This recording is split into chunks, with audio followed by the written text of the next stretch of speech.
जी अस्सलाम वालेकुम, welcome back to our YouTube channel. कैसे हैं आप सब? होपफुली आप सब ठीक-ठाक होंगे। तो आज हम देखेंगे CS 202 के क्विज़ नंबर 1 को। इसकी असाइनमेंट मैं बिज़ी होने की वज़ह से शेयर नहीं कर पाई, तो इसका क्विज़ जो है वो आज हम देखेंगे। लेकिन उससे पहले अगर आप हमारे चैनल पे नए हैं तो काइंडली चैनल को सब्सक्राइब कर लीजिए, बेल आइकन को प्रेस कर लीजिए ताकि नेक्स्ट आने वाली जितनी भी इसकी एक्टिविटीज़ हों आपके पास वो जल्द से जल्द पहुँच जाएँ। तो स्टार्ट करते हैं क्विज़। मैंने इसको हैंडआउट से वेरीफ़ाई किया था, 1-2 में कन्फ्यूजन थी तो मैंने सोचा वो साथ-साथ समझा भी दूँगी और साथ ही साथ ये थोड़े ब्लरी थे तो मैंने कहा चलें पढ़ के बता देती हूँ तो ज़्यादा अच्छा होगा। चलें जी स्टार्ट करते हैं। Which of the following is are example of HTML block element? Block element की एग्ज़ाम्पल्स उन्होंने पूछी हुई हैं, कौन-सी हैं? तो उन्होंने पैराग्राफ का टैग दिया हुआ है, हेडिंग का दिया हुआ है और अनऑर्डर्ड लिस्ट का दिया हुआ है। तो ये तीनों ही जो हैं वो ब्लॉक एलिमेंट्स में आते हैं, ठीक है? तो इसका करेक्ट ऑप्शन जो है वो all of the given option है, ठीक है? उसके बाद है हमारे पास next question. With CSS a colour is most often specified by, ठीक है? किस सीएसएस में कलर्स को किससे मोस्टली स्पेसिफाइड किया जाता है, ठीक है? तो उन्होंने 3 एग्जांपल दी हुई हैं, ये एज इट इज हैंडआउट्स में लिखी हुई थी। तो अगर आप देखेंगे तो आपको पता चल जाएगा कि ये तीनों ही एग्जांपल्स इसी तरह से हम जो है सीएसएस में कलर को स्पेसिफाइड करते हैं। तो इसका भी ऑप्शन जो करेक्ट है वो है all of the given option, ठीक है? उसके बाद नेक्स्ट क्वेश्चन है हमारे पास। Which of the option given below is correct if we apply CSS property display dot none, ठीक है? डिस्प्ले डॉट नन जो है वो जब अप्लाई करते हैं किसी एलिमेंट पे तो उस पे क्या इफेक्ट होता है या क्या उसका जो है रिएक्ट होता है। तो वो उन्होंने 4 ऑप्शन दिए हुए हैं, उनमें से एक हमने चूज करना है। तो जो करेक्ट ऑप्शन है वो है सी ऑप्शन। तो उसमें क्या लिखा हुआ है ये भी आपको बता देती हूँ। It hides an element and it will not be taking the same space as before on the web page, ठीक है?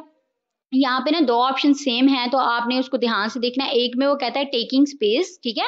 और एक में कहता है will not be taking space same space, ठीक है? तो जो will not be taking same space है वो आपने लगाना है डिस्प्ले डॉट नन के लिए। इसी तरह डिस्प्ले डॉट नन और एक विजिबिलिटी का था एक और जो है एलिमेंट था इस तरह से, सॉरी प्रॉपर्टी थी इस तरह की। तो वो एलिमेंट पे अगर अप्लाई करें तो उसमें सेम स्पेस लेता है, ठीक है?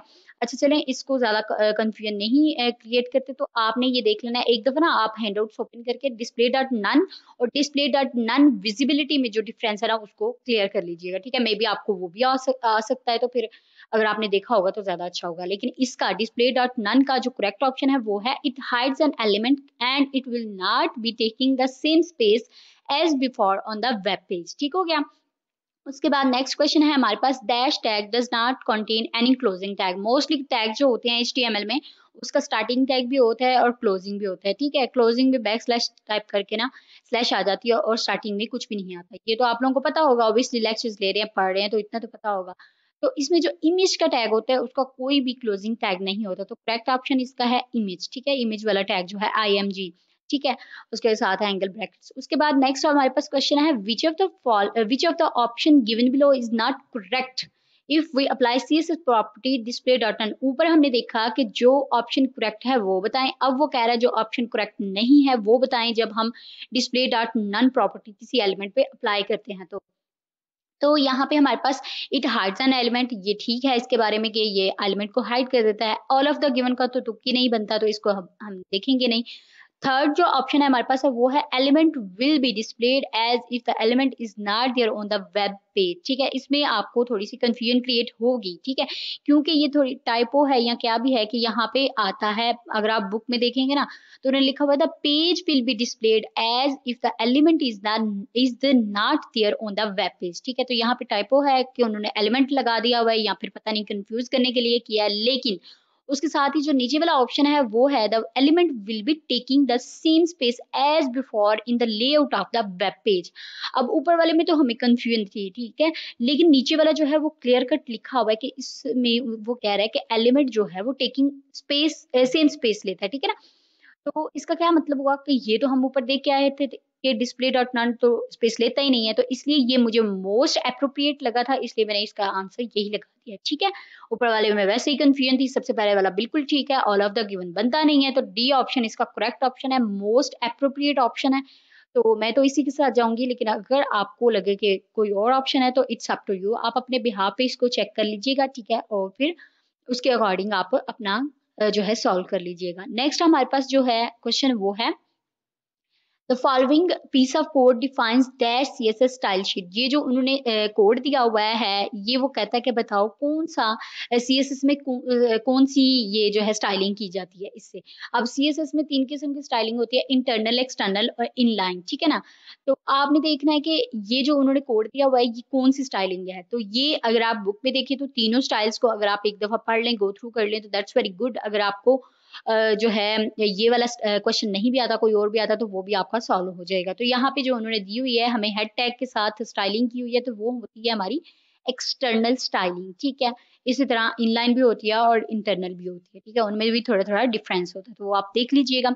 उसके बाद है हमारे पास नेक्स्ट क्वेश्चन, क्वेश्चन नंबर 7 है, which of the following is correct property to define the text size for an HTML element. तो HTML में एलिमेंट का जो साइज होता है टेक्स्ट का, उसको डिफाइन करने के लिए कौन सा हम जो है टैग यूज करते हैं, प्रॉपर्टी यूज करते हैं, सॉरी। तो वो है फॉन्ट साइज। फॉन्ट में फॉन्ट हाइफन साइज, ठीक है, इस तरह से फॉन्ट साइज इकट्ठा नहीं है, ठीक है। अगर आपको नजर आ रहा हो तो ये बिल्कुल क्लियर है और ऑप्शन ए आपके पास है, लेकिन फिर भी अगर नहीं नजर आ रहा होगा तो मैं आपको बता देती हूँ, फॉन्ट हाइफन साइज, ठीक है, इस तरह से। उसके बाद नेक्स्ट क्वेश्चन है हमारे पास, which of the following list style type is supported by UL in HTML। कौन सी जो है लिस्ट स्टाइल है, टाइप है, वो यूएल में सपोर्टेड होती है, ठीक है ना, HTML में। तो वो हमारे पास डिस्क है, ठीक है। अपर अल्फा और अपर रोमन एंड लोअर अल्फा ये यहाँ पे नहीं है, मतलब इसकी स्टाइल्स हैं, इसके थे आई थिंक सो स्क्वायर था, सर्कल था, डिस्क था और एक और था, वो मेरे जहन में नहीं है। तो यहाँ पे जो हमें अवेलेबल है वो डिस्क है, तो इसलिए ये हमारा करेक्ट ऑप्शन हो जाएगा, ठीक है। मैंने सारे ही ये हैंड आउट से देखे हैं, आप भी देख लीजिएगा, मैं भी आपके साथ और भी क्लियर हो जाए, ओके। उसके बाद है, which of the following HTML elements define subscripted text. Subscript text को हम किस टैग से शो करते हैं, तो वो है हमारे पास सब एलिमेंट, ठीक है, सब टैग, ठीक है, एंगल ब्रैकेट तो SUB, ठीक है ना। ये हमारे पास जो है करेक्ट ऑप्शन है। उसके बाद हमारे पास नेक्स्ट क्वेश्चन है जी, which of the following tags is use to define line break in HTML में लाइन ब्रेक करनी हो तो उसका जो टैग है वो कौन सा होता है, तो वो होता है एंगल ब्रैकेट्स के साथ BR, ठीक है। BR एंगल ब्रैकेट्स लगती हैं और उसके बीच में BR लिख देते हैं, तो इसका मतलब होता है हम लाइन ब्रेक कर रहे हैं, ठीक है। तो होपफुली आज की वीडियो आपको अच्छी लगी होगी और आपकी हेल्प हो जाएगी। अगर आप इस वीडियो को देखेंगे तो मे बी इसमें से कोई क्वेश्चन आए तो आप उसको आसानी से सॉल्व कर सकोगे। इस तरह नेक्स्ट भी मैं बाकी बुक्स की भी कोशिश करूंगी, प्रोग्रामिंग के जो सब्जेक्ट्स हैं उनके क्विजेज असाइनमेंट्स वगैरह अपलोड करती रहूँ। तो इंशाल्लाह फिर आपकी इसी तरह हेल्प होती रहेगी। तो वीडियो अच्छी लगी है इसे लाइक कर दें, दोस्तों के साथ शेयर कर दें। मिलते हैं नेक्स्ट वीडियो में, तब तक के लिए अपना बहुत सारा ख्याल रखिएगा, मुझे भी अपनी दुआओं में याद रखिएगा। टेक केयर, अल्लाह हाफिज।